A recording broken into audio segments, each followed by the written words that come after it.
प्रिय विद्यार्थियों, आज हम भारतीय संस्कृति की एक और अवधारणा का अध्ययन करने जा रहे हैं, पंच महायज्ञ और त्रिऋण। पंच महायज्ञ हिंदू धर्म में बहुत महत्वपूर्ण बताए गए हैं और जो हमारे धर्मशास्त्र हैं, वो भी हर गृहस्थ को प्रतिदिन ये 5 महायज्ञ करने के लिए कहते हैं। क्योंकि इन यज्ञों को करने से सुख समृद्धि आती है, जीवन में प्रसन्नता आती है और मनुष्य का जीवन, परिवार, समाज सब शुद्ध और सदाचारी तथा सुखी रहता है। क्योंकि ये पंच महायज्ञ जो हैं, वो और सभी को कुछ न कुछ देते हैं और जो देने का सुख है, वो इन पंच महायज्ञों के माध्यम से मनुष्य को और समाज को, दोनों को सुखी बनाता है। पंच महायज्ञ का उल्लेख मनुस्मृति में हमें एक साथ मिलता है, लेकिन इसका यदि मूल देखा जाए तो यजुर्वेद का जो शतपथ ब्राह्मण है, उसमें इनका उल्लेख सर्वप्रथम हुआ है। अब यज्ञ का जो अर्थ है, उसमें आग में घी डालकर मंत्र पढ़ दिया जाए, ऐसा नहीं है। यज्ञ का अर्थ होता है वास्तव में शुभ कर्म, श्रेष्ठ कर्म, सत्कर्म, वेद द्वारा बताए गए कर्म। सकारात्मक भाव से यदि हम ईश्वर या प्रकृति तत्वों के लिए कुछ आह्वान करते हैं, तो उससे जीवन की प्रत्येक इच्छा जो है हमारी, वो पूरी होती है। धर्मशास्त्रों ने ये कहा है कि हर गृहस्थ रोज इन 5 महायज्ञों को करे।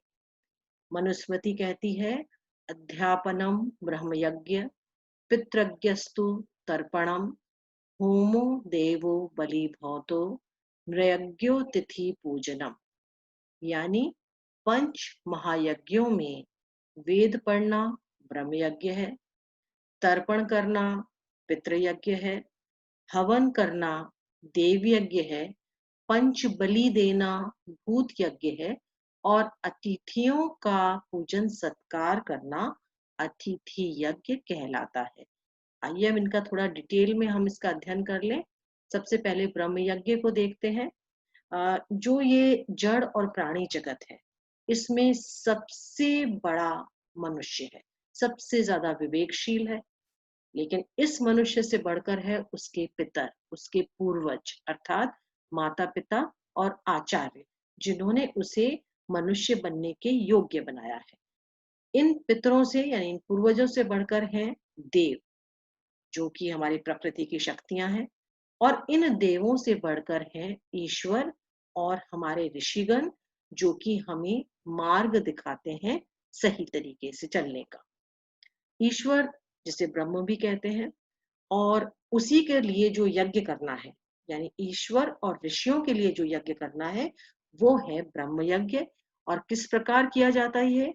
नित्य संध्या वंदन करके, यानी नित्य संध्या के समय ईश्वर का चिंतन मनन करके, स्वाध्याय करके, रोज कुछ न कुछ अपने आप अध्ययन किया जाए तथा वेद पाठ करने से।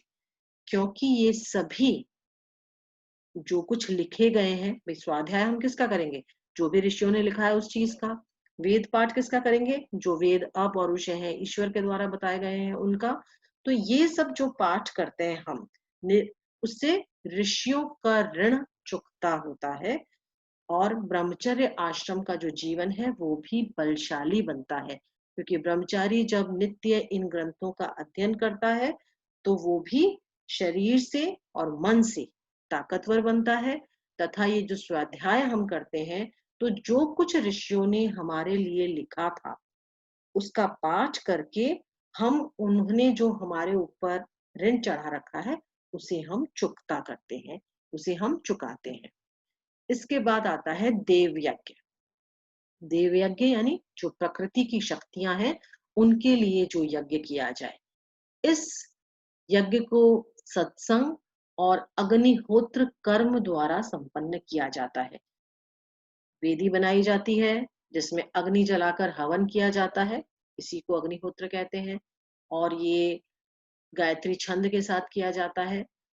और इसके करने के कुछ नियम हैं, जिसके लिए 7 पेड़ों की संविधाएं लानी होती हैं, जिसमें आम, बड़, पीपल, ढाक, जांटी, जामुन और शमी ये सबसे ज्यादा उपयुक्त होती हैं।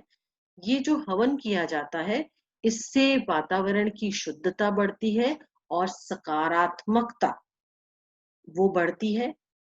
ये जब बढ़ेंगी तो बिल्कुल स्वाभाविक है कि रोग और शोक जो है वो मिट जाएंगे और गृहस्थ जीवन जो है वो भी बहुत ज्यादा प्रेम पुष्ट आदि होगा।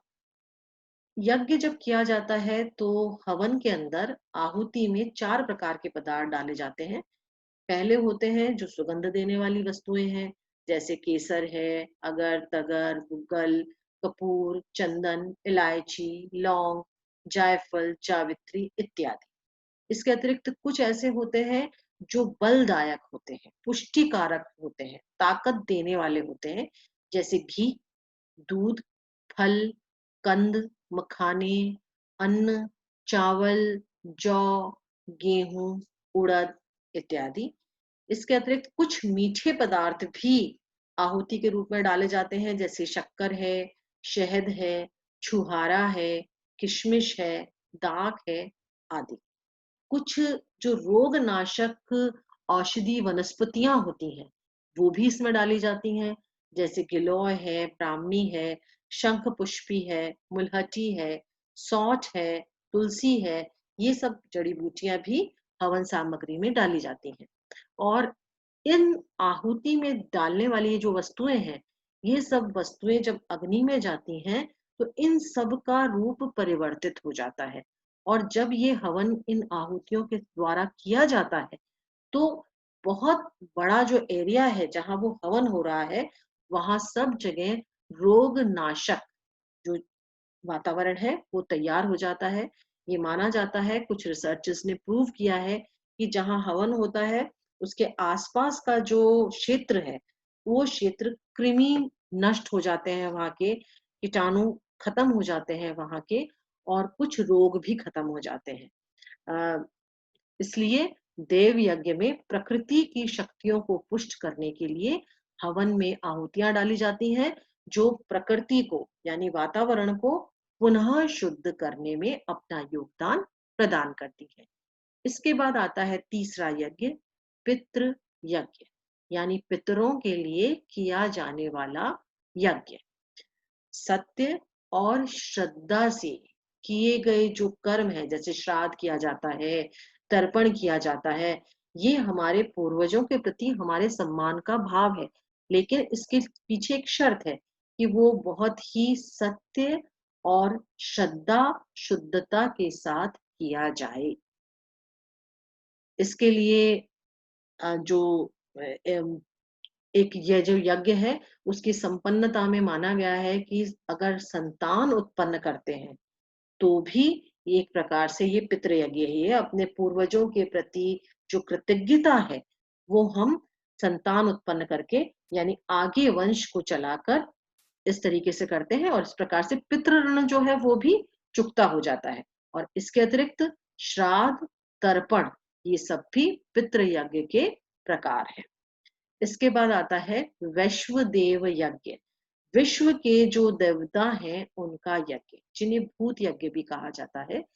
वास्तव में ये माना गया है कि इस संसार में जो मनुष्य है, मनुष्य के अतिरिक्त भी बहुत सारे प्राणी हैं जो मनुष्य को कुछ न कुछ प्रदान करते रहते हैं।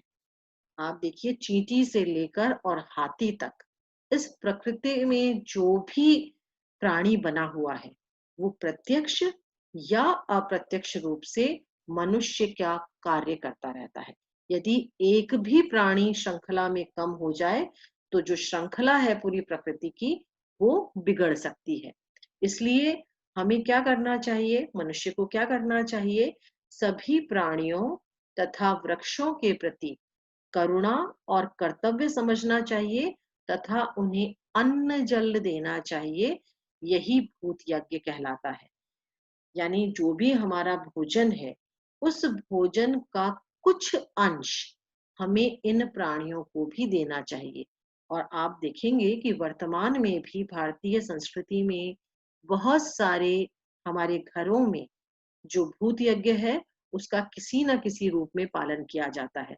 ऐसी परंपराएं हैं, पहली रोटी है गाय के लिए निकालनी है, एक जो लास्ट चपाती बन रही है वो कुत्ते के लिए देनी है। आपने देखा होगा चींटियों के लिए आटा डाला जाता है, मछलियों को दाना दिया जाता है, कबूतरों को अनाज दिया जाता है। ये किसी न किसी फॉर्म में सारा का सारा भूत यज्ञ का ही प्रकार है। इसके बाद आता है अतिथि यज्ञ, जिसका अर्थ है मेहमानों की सेवा करना और उनका अन्न जल से सत्कार करना।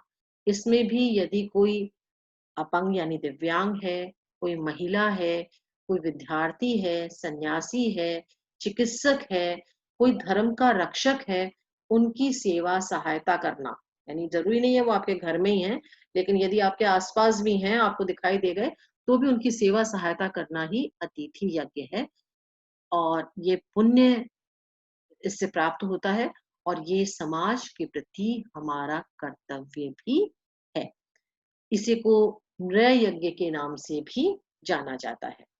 पंच यज्ञ की महत्ता समाज में बहुत ज्यादा है, क्योंकि कई बार ऐसा होता है कि बहुत सारा धन धान्य है किसी परिवार के पास, लेकिन फिर भी वो दुखी हैं, उनके ऐसे रोग हो रहे हैं जो असाध्य हैं, ठीक नहीं हो सकते हैं। क्यों? क्योंकि प्रकृति के प्रति जो उनके दायित्व हैं, ये जो पंच महायज्ञ के, उसे वो पूरा नहीं कर रहे हैं, अपने पुरुषार्थों को पूरी तरह से प्राप्त नहीं कर रहे हैं। क्योंकि हमें जो भी प्रकृति से, ऋषियों से, पितरों से, हमारे मनुष्य योनि के अतिरिक्त और जितने प्राणी हैं उनसे, समाज के अन्य मनुष्यों से जो कुछ हमें मिला है, यदि हम उसे लौटाते नहीं हैं, उनके प्रति कृतज्ञता का ज्ञापन नहीं करते हैं, तो हम सुखी नहीं हो सकते। इसके बाद बात करते हैं हम 3 ऋणों की।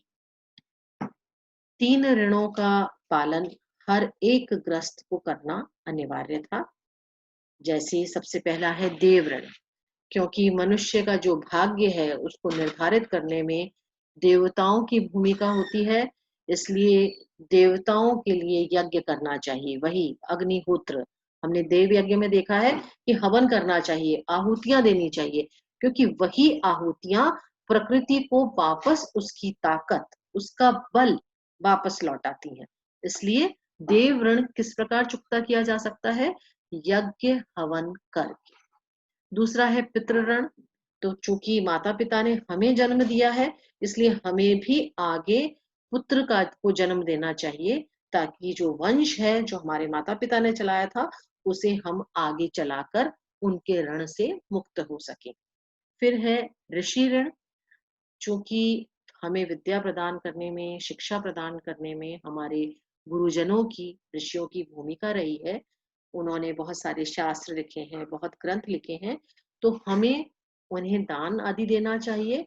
और इसके अतिरिक्त जो कुछ उनका लिखा हुआ है उसका अध्ययन, वेदों का अध्ययन करके हमें उनके ऋण को चुकाना चाहिए।